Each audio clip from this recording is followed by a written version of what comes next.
ఈ ధనుస్సు రాశి వారి యొక్క స్త్రీల యొక్క లక్షణాలు, స్వభావాలు, ఆ తర్వాత వారి యొక్క లైఫ్ స్టైల్ ఏ విధంగా ఉంటుందో మనం తెలుసుకుందాం. ఈ ధనుస్సు రాశికి అధిపతి గురుగ్రహం. అందువల్ల ఈ రాశిలో జన్మించినటువంటి స్త్రీలు ఎవరైతే ఉన్నారో అటువంటి వాళ్ళంతా కూడా చాలా వినయ విధేయతలతో ఉంటారు. పెద్దల యందు గౌరవం, గురువుల యందు గౌరవం, దేవుని యందు గౌరవం, దేవుని యందు నమ్మకం కలిగి ఉంటారు సాధారణంగా.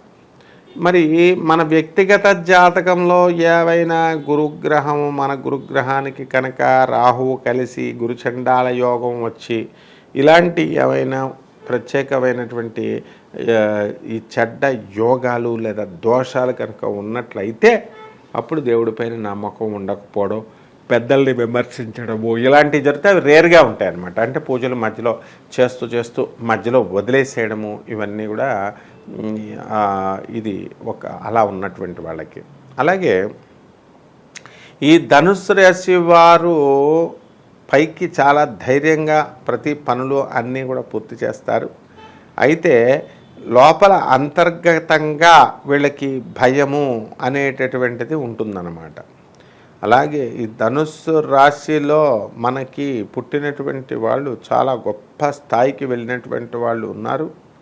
కాబట్టి ఈ ధనుస్సు రాశికి అధిపతి ఎవరు అంటే గురుగ్రహం అన్నమాట. ఈ గోల్డ్ కలర్లో వీళ్ళు వస్త్రాలను ధరించి మరి 3వ తేదీన అదృష్ట సంఖ్య 3 అన్నమాట వీళ్ళకి. ఆ 3వ తేదీన బంగారపు రంగు చీర వస్త్రాలని కనుక కట్టుకొని వెళ్ళి కనుక పెళ్లి చూపుల్లో కూర్చుంటే వీళ్ళు సక్సెస్ అయిపోవడానికి అవకాశాలు ఉంటాయి, పెళ్ళి అయిపోవడానికి. సాధారణంగా ఈ ధనుస్సు రాశి స్త్రీలంతా కూడా అత్యంత పిన్న వయస్కులోనే వీళ్ళకి వివాహం అయిపోవడం అనేటటువంటిది జరుగుతుంది. అదేవిధంగా ఈ యొక్క ధనుస్సు రాశి వారికి క్రమేపీ ఎదుగుదల అనేటటువంటిది ఉంటుంది. అంటే గురుడికి సంబంధించినటువంటి రాశి కాబట్టి అది స్లోగా డెవలప్మెంట్ అనేటటువంటిది ముందుకు వెళ్తారు. ఇక ఈ ధనుస్సు రాశి విద్యార్థులను కనుక మనం తీసుకుంటే వీళ్ళు ఎక్కువ పెద్ద చదువుతారని అంటే అందులో ఉన్నటువంటి విద్యా యోగాలు బాగా ఉండి మీ వ్యక్తిగత చార్ట్లో మరి ధనాధిపత్య స్థానము లేకపోతే వాక్పత్య స్థానము తర్వాత అర్ధాష్టమ స్థానాన్ని నాకు ఇచ్చి పంపించినట్లయితే నేను చూసి చెప్పగలుగుతాను.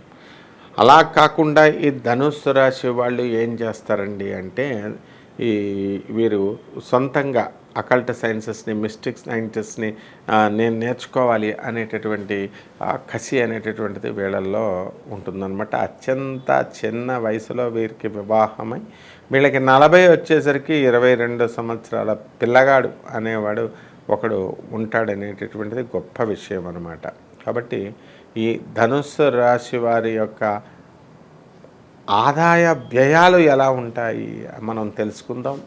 రాబడి ఎంత ఖర్చు పెట్టి వీళ్ళు పాపం తెచ్చుకుంటూ ఉంటారు. అలాగే ఖర్చు కూడా వాళ్ళకి తెలియకుండానే అంతా కూడా అయిపోవడం అనేటటువంటిది జరుగుతుంది. ఇకపోతే ఈ ధనుస్సు రాశి వాళ్ళు ఎవరైతే ఉన్నారో అటువంటి వాళ్ళు వాళ్ళ యొక్క పెద్దల మాటలు విని తర్వాత స్నేహితుల యొక్క మాటలు విని బాగుపడ్డం అనేటటువంటి జరుగుతుంది. అందరూ కలిసికట్టుగా టీమ్ స్పిరిట్తో వర్క్ చేయాలి అనేటటువంటి పద్ధతితోనే మనకి ఇదంతా కూడా చెప్పడం జరిగిందనమాట. ఇలా ఏర్పాటు చేయడం జరిగింది. అయితే ఈ ధనుస్సు రాశి వారికి అదృష్ట సంఖ్య అనేటటువంటిది 3. అలాగే అదృష్ట రంగు వచ్చేసరికి గోల్డ్ కలర్ అన్నమాట.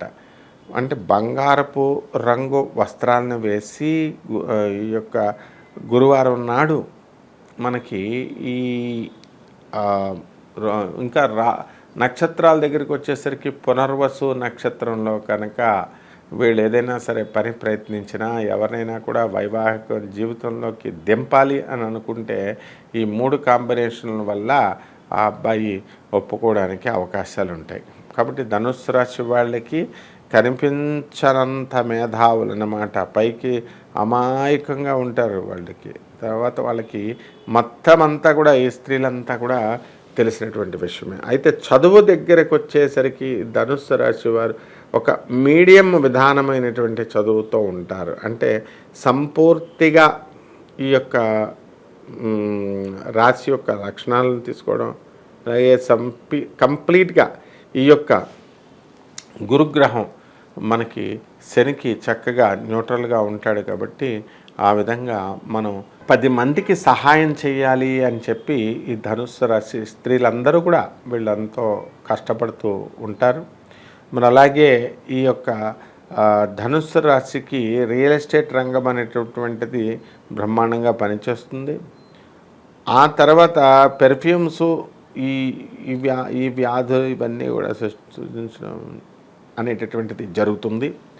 కాబట్టి ఈ ధనుస్సు రాశి వారికి మనకి అదృష్ట దిక్కు ఏమిటండి అంటే ఉత్తర దిక్కు. వీళ్ళకి కూడా ఈశాన్య దిక్కు తీసుకోవాలా. మనకి ఈశాన్యంలో కానీ ఉత్తరంలో కానీ మనం ఈ స్థలాన్ని మనం కనుక తీసుకొని ఇల్లు కట్టుకున్నట్లయితే బ్రహ్మాండంగా ఉంటుంది. అండ్ ఈ యొక్క ధనుస్సు రాశి వారు ఎక్కువగా 21 సంవత్సరాలకి చదువు అనేటటువంటిది అమ్మాయిలకి అయిపోవడం ఉంటుంది. అలాగే ఇమ్మీడియట్గా వీళ్ళు ఉద్యోగాలు చేయాలి అనుకునేటటువంటి వాళ్ళు క్యాంపస్ ఇంటర్వ్యూల్లో ఖచ్చితంగా సెలెక్ట్ అవుతారు. ఆ విధంగా ఈ యొక్క వృషభ రాశి వారికి ఉన్నటువంటి అన్ని లక్షణాలు కూడా ఈ యొక్క వృశ్చిక రాశి వారికి, ధనుస్సు రాశి వారికి రావడం జరుగుతుంది. కాబట్టి ఈ ధనుస్సు రాశి వారికి ఏంటంటే నిద్ర అనేటటువంటిది, అతి నిద్ర అనేటటువంటిది ఉంటుంది. అలాగే అప్రయత్నంగా మాట్లాడడం స్త్రీలకి, ఇవన్నీ కూడా ఉంటాయి. అయితే ధనుసు రాశి వాళ్ళు ఎవరికి ఏమి హానిపరులు కాదు, డ్యామేజ్ పరులు కాదు. అంతా కూడా జీవితం వెళ్ళే కొద్దీ బ్రహ్మాండంగా, వయసు పెరిగే కొద్దీ బాగుంటుంది. ధనుస్సు రాశి వారికి ఏంటంటే వాళ్ళకి ఏ వృత్తుల్లో వీళ్ళు సెటిల్ అవుతారండి అంటే లెక్చరర్లుగా, బిల్డర్లుగా, ఆ తర్వాత టెక్నాలజీ ఎక్కడ అయితే ఉంటుందో ఆ టెక్నాలజీని వాళ్ళు అందిపుచ్చుకొని ముందుకు వెళుతూ ఉంటారు. ఆ విధంగా ఈ సాఫ్ట్వేర్ ఇంజనీర్లుగా, లెక్చరర్లుగా వీళ్ళు స్థిరపడడానికి అవకాశాలు ఉంటాయి. అలాగే సినిమా ఫీల్డ్లో ఉన్నటువంటి టెక్నికల్ పార్ట్స్, కెమెరామెన్స్గా, ఆ తర్వాత ప్రొడక్షన్ మేనేజర్లుగా వీళ్ళు స్థిరపడడానికి అవకాశాలు ఉంటాయి. అయితే ఈ ధనుస్సు రాశి వారికి అప్పు అంటే భయం అన్నమాట. కాబట్టి అప్పు చేయకుండా పొదుపుగా వీళ్ళు ముందుకు వెళ్తారు. అత్యంత హీనమైనటువంటి పరిస్థితి నుంచి బ్రహ్మాండంగా వీళ్ళు ఎదగడం అనేటటువంటిది జరుగుతుంది. కాబట్టి ఈ యొక్క కన్యా రాశి వారికి ఉన్నటువంటి లక్షణాలు ఈ యొక్క ధనుస్సు రాశి వారికి కొంత రావడం జరుగుతుంది. ఎందువలనంటే కన్యా రాశికి ఏమో బుధుడు అధిపతి అయితే, ధనుస్సు రాశి వారికి ఏమో గురుడు అధిపతి. ఈయనేమో జ్ఞానాన్ని ఇస్తాడు, ఆయనేమో బుద్ధిని ఇస్తాడు. బుద్ధి జ్ఞానమే వచ్చినప్పుడు మాత్రమే వీళ్ళకి వైరాగ్యం అనేటటువంటిది వస్తుంది. కాబట్టి ధనుస్సు రాశి వాళ్ళు మరి చాలా చక్కగా వ్యాపార దక్షత కలిగినటువంటి వాళ్ళు, నాయకత్వ దక్షత కలిగినటువంటి వాళ్ళు. కాబట్టి జీవితంలో ప్రోగ్రెసివ్గా ముందుకి ఈ స్త్రీలంతా కూడా అనేకమైనటువంటి వృత్తుల్లో, అనేకమైనటువంటి కెపాసిటీస్లో, హోదాల్లో వీళ్ళు పనిచేయడం జరుగుతుంది.